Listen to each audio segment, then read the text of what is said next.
Hey everybody, this is Guy. I am here today with a watch review. Actually, more of a watch comparison.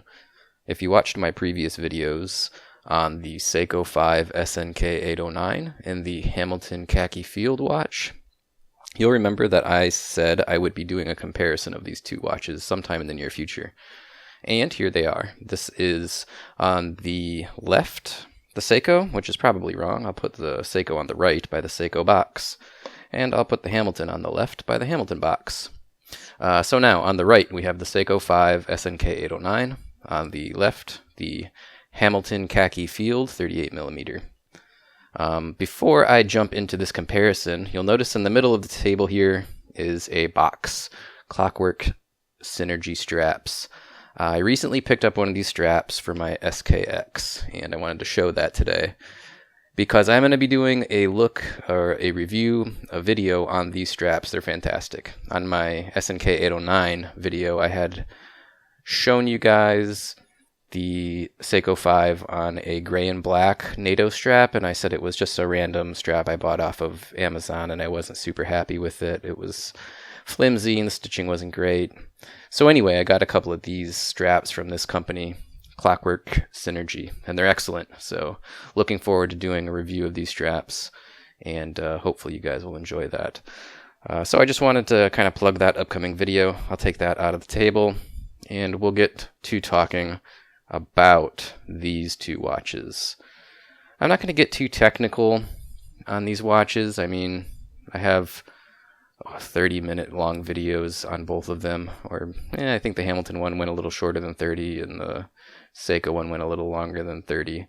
So I just kind of wanted to show them side by side to give people an idea of what do I get with a nearly $500 field military style watch versus nearly a $50 field military style watch.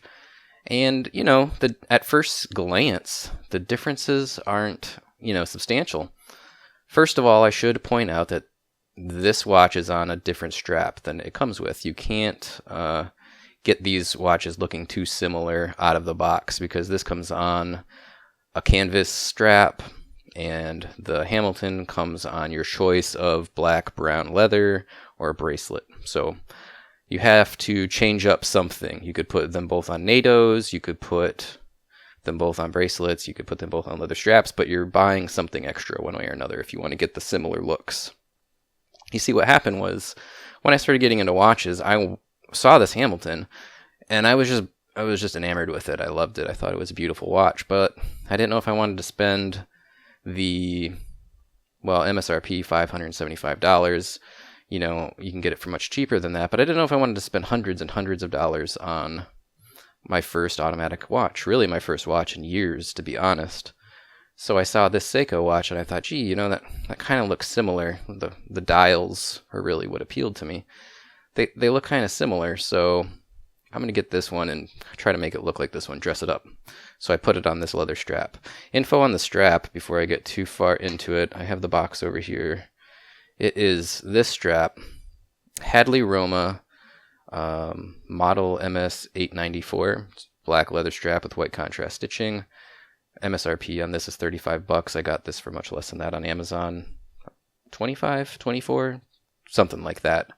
So, you can get all kinds of strap options for reasonable prices.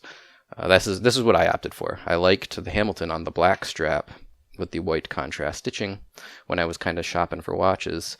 And I said, hey, I'm going to try to make this Seiko resemble that. So that's what I did. I put it on this Hadley Roma strap. So yeah, once you decide that, you know how you want them to look, maybe you want NATO straps or whatever, there you are. You have basically two very similar looking watches as far as the design goes. But when you get really down into it, there's the question of, why would I spend closer to $500 than closer to $50 on a watch? What am I getting for that money? That's a good question. I'm not really sure that there's just a cut and dry answer. I guess there is. It's quality, right? This Hamilton, sorry, bumping the camera there. This Hamilton is much higher quality than this Seiko. But that's not to say the Seiko isn't good. It is actually quite good. Like I said in the review, I'm really pleased with it. But the Hamilton is just a step above. First of all, the leather strap that this Hamilton comes on is excellent. Again, this didn't come on a leather strap. The Seiko came on a canvas strap, so it's not super fair to compare it. But unless you want to spend a lot of money on a really quality leather strap, like I'm guessing $100 probably, you're not going to get similar leather straps. And that would drive the price of this Hamilton, or the Seiko rather, way, way, way up. But if I can get kind of a close look at them, you can just sort of see the grain on the Hamilton strap. It's smooth and it's very supple. I mean, I don't know. It's a wonderful leather strap. I like it a lot. So if your goal is to have either of these watches on a leather strap, you're getting a lot of value from the Hamilton, I feel, when it comes with this leather strap out of the box. Because like I said, I bought this one for $25, and it's not really even close in quality. It's not a bad strap, and it gives you that same kind of feel. But that's one thing that we're gonna point out is the quality of the strap that's coming with it. You're paying for that. That's one reason why this Hamilton is so much more money. If you're going to take the Hamilton off the strap and you're going to put them on NATOs, I guess that argument goes out the window. But for me, this is explicitly what I wanted. I wanted this look, this black leather with contrast stitching look. Another difference in quality. Well, one other thing about the strap that I want to talk about in particular, this Hadley Roma strap that I bought extra for the Seiko. You see how they have two keepers. The first keeper near the buckle is sewn in on both of them, or stitched in or glued in. It doesn't move. The second keeper, though, it flops all over the place on the Hadley Roma. So when you're wearing this on your wrist, see how loose this is? This keeper just flops around. And I know this is almost more of a review of the straps than the watches, but don't worry, we're going to get to it. I do long videos. But my point is, when this is on your wrist, this keeper on this strap, it's like it does almost nothing. It just doesn't stay put. It's not great. Whereas the strap that comes with the Hamilton, very secure. I mean, I'm tugging. It ain't moving. This is a very secure keeper. Of course, on both of them. This one here. Let me get a pointer so my fat finger isn't in there. This keeper here, it doesn't move. It's stitched in on both watches. But this one, very snug. It fits perfectly.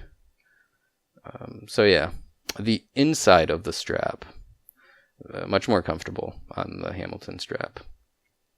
I don't know if it's calfskin or what kind of leather, but there's a big difference. So what I'm pointing out here is that between these two watches, you're getting a lot of value when you open the box on the Hamilton, and there's this high quality strap that it comes with versus the garbage canvas strap that comes with the Seiko. So you're immediately buying something else. And again, I want to reiterate, to get to the same quality level in straps for the Seiko, you're probably going to spend a lot of money. I would bet upwards of $100. So keep that in mind. And again, if you want to take the Hamilton off the leather strap or the bracelet, if you go that route and put them both on NATOs, that argument is out the window. But okay, what else? Well, another big difference is the glass. The crystal, I guess, would be the correct term. You can see on the Hamilton, let's see if I can kind of get these more lined up. There we go. On the Hamilton, look at all of the glare that I'm getting off the window. I'm going to try to bring the glare over to the Seiko. I don't know. I mean, that's a window with blinds over it, right? The crystal on the Hamilton is not anti-reflective. I don't know if the Hardlex crystal on the Seiko is anti-reflective or, with an actual coating, or if it's just inherently less reflective than the sapphire crystal that's on the Hamilton. But that's a big problem with the Hamilton. Really, one of probably only two problems, and the other problem is minor. All of that glare, I mean, it can, in the right light, make the Hamilton downright difficult to read. And it's a shame because the dial of the Hamilton is much more beautiful in my opinion. If I can really zoom in here, the dial has like all this depth and, there's like different layers and stuff. Whereas on the Seiko, it's just flat, it's just a black dial. They look similar, at a glance. They're both black. They both very, military looking, but you know, once you really zoom in there and look at them closely, the dial on the Hamilton is much more attractive, in my opinion. Your mileage may vary.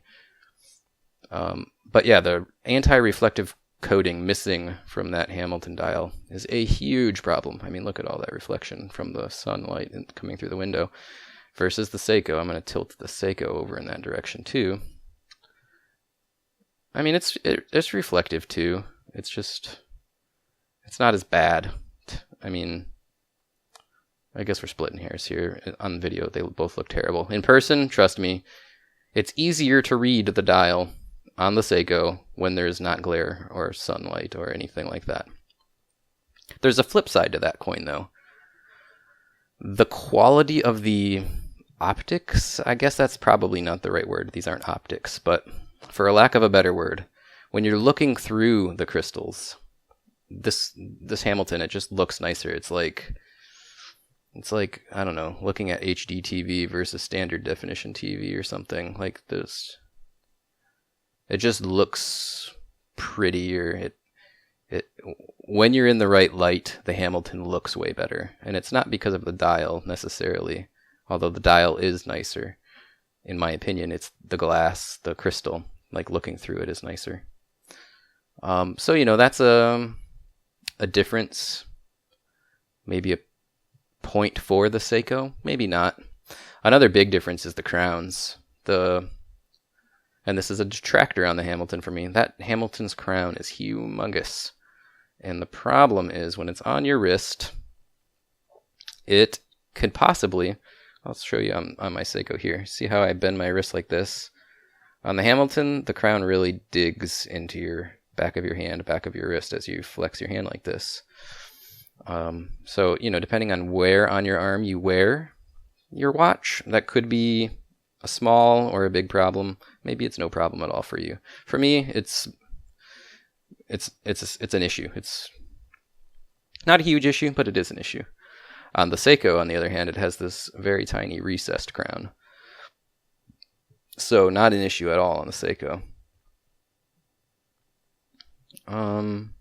What else? The cases, and well, I'm not going to talk about the sizes yet because that's my biggest point of contention between these two watches. The cases themselves, the material, let's kind of zoom in here and take a close look. The Hamilton's bezel is like this nice polished bezel, and then the rest of the case is this brushed stainless steel. It's gorgeous.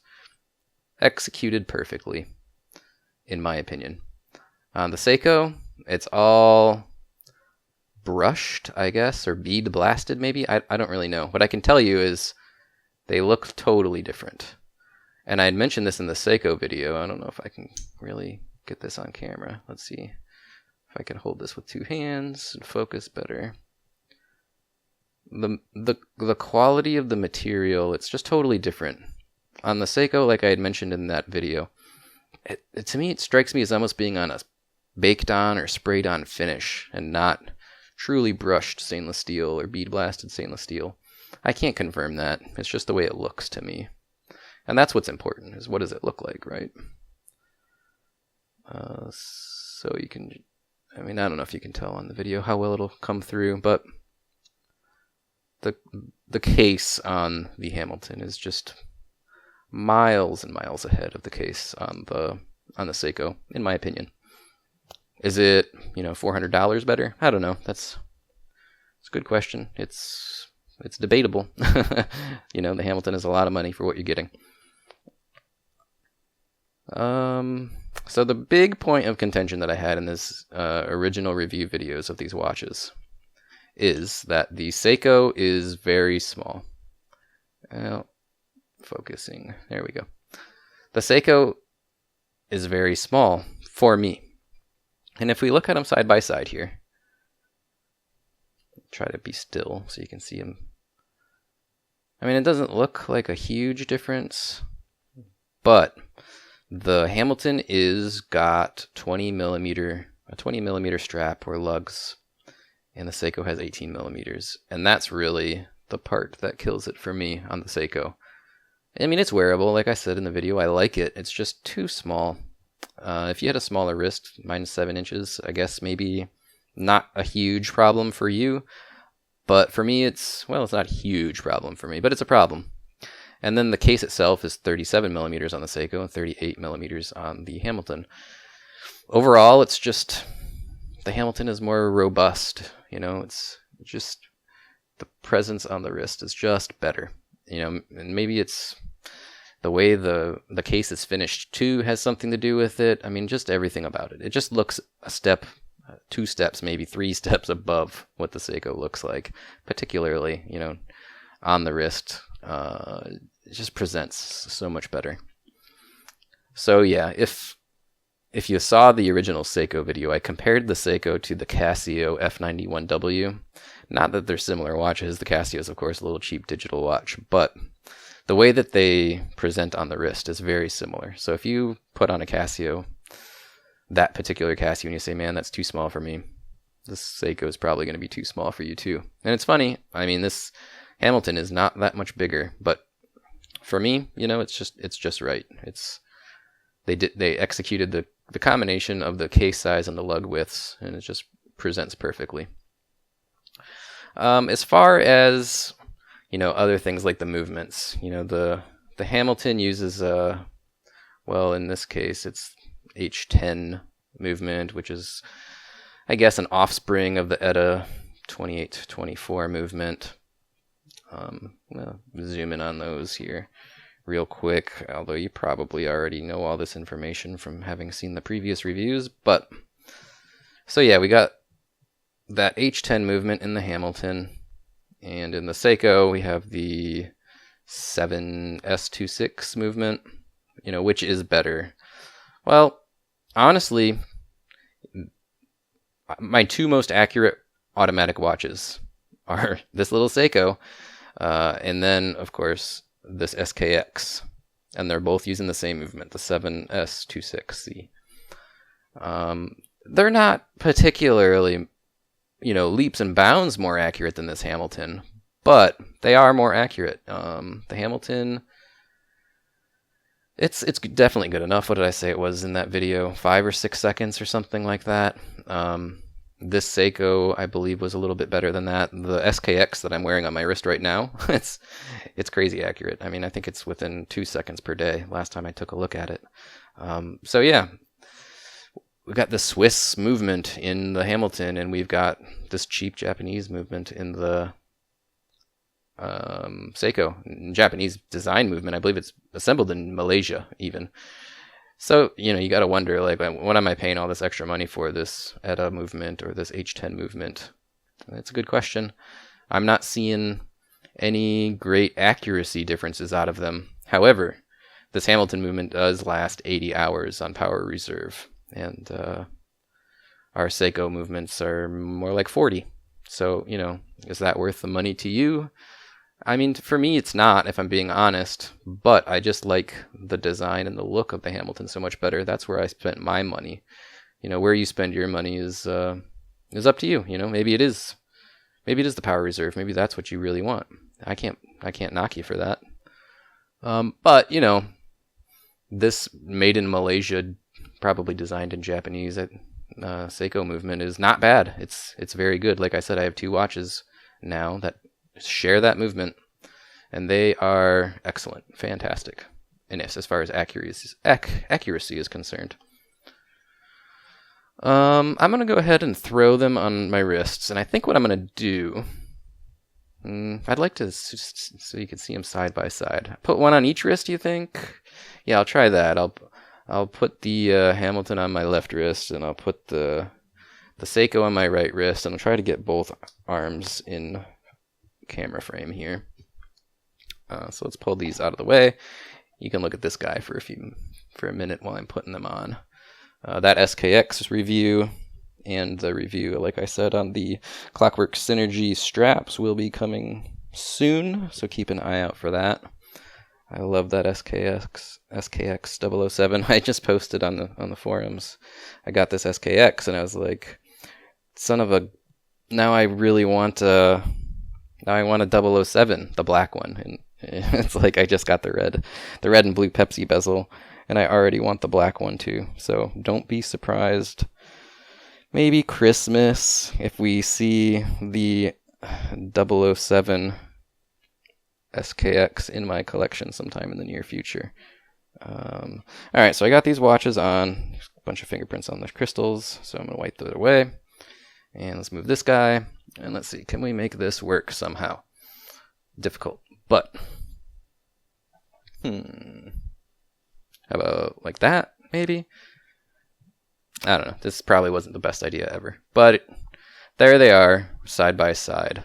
I'm going to focus on the Hamilton for a second. I mean, if you take... It's difficult for me to... Let's move the boxes, see if I can somehow get my arms to kind of give you the similar looks. Maybe like this.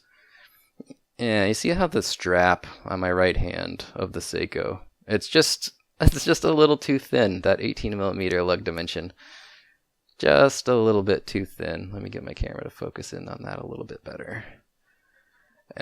Compared to the 20mm on the Hamilton. Both, attractive watches, but, the Hamilton on the wrist, for me, it just presents much, much better. I like the Seiko on the NATO strap so much more than I like it on this leather Hadley Roma strap. And again, it's because it's like dress watch size. And I know historically dress watches are much smaller even than this, right? But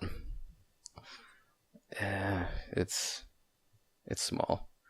If I was at a jewelry store or a watch store, like picking out watches right now, and I'm comparing these two, and I'm guessing you're going to be the same. If price were no object, you'd say this Hamilton's really the one. The quality of the case and the polishing and the finishing, other than the fact that the crystal is very reflective, just the look through the crystal at the dial is much more attractive. The Hamilton overall for me is a substantially better watch. Is it, well, frankly, $400 better? That's up to you to decide. My opinion is yes. My opinion it is. But if you disagreed with that opinion, I can't argue with you too much. So I'm going to pull these off the wrists, since you got a bit of a look at them, and trying to get both of my wrists in frame like that is ridiculous. And that's probably a terrible idea, but I couldn't think of any other way. So yeah, there you go. So here's the hammy. And here comes the Seiko. How about that? And of course we got the SKX there, but we can take him out of frame. He doesn't belong in this review. So, there you have it. Just a comparison. Like I said, I don't want to get super technical with all the specs and everything. I did that once already. I just wanted to show these side by side and just kind of tell you, like, what do I think of them? Both good watches. I have no serious complaints with either of them. It's not like I would say don't get either of these watches. I think they're excellent watches in their own rights. It just, depends on where you want to put your money. Do you really care about the size differences or the quality of materials? The Hamilton is, probably the way to go. If you're just on a budget and you want an attractive, relatively inexpensive automatic watch, you absolutely cannot go wrong with this Seiko 5 SNK809. And there's another Seiko that looks very similar. I want to say it's closer or just over $100 though. I forget the model number, so forgive me. But it looks very similar, and it's a little bit bigger. I believe it's even bigger than the Hamilton, and that was probably my reasoning for not getting that one. Was it was a little too big, and not too big for, to exist. It just a little bit bigger than the Hamilton, and that was the look I was going for, so I didn't get that one. But what am I rambling about? Basically, there's other options too in the Seiko line that are substantially cheaper than the Hamilton. But you can't go wrong with the Hamilton. I love it. I think it's a beautiful watch. So there you go, guys. That's my comparison of these two, we'll call them military field watches, and pros and cons to both of them. Probably more pros than cons on both of them as well. Excellent watches. You can't go wrong. Thanks for tuning in. If you would like and share this video, that would be appreciated. And go ahead and join, or I guess subscribe to my YouTube channel. Keep an eyeball out for the reviews of the Clockwork Synergy NATO straps. I expect that either that or the overall review of this SKX will be one of my next videos. I don't know which I'll do first, the straps or the SKX. We'll see what I feel like. But in any event, lots of more stuff coming. So I hope you stick around with me. And thanks for everything.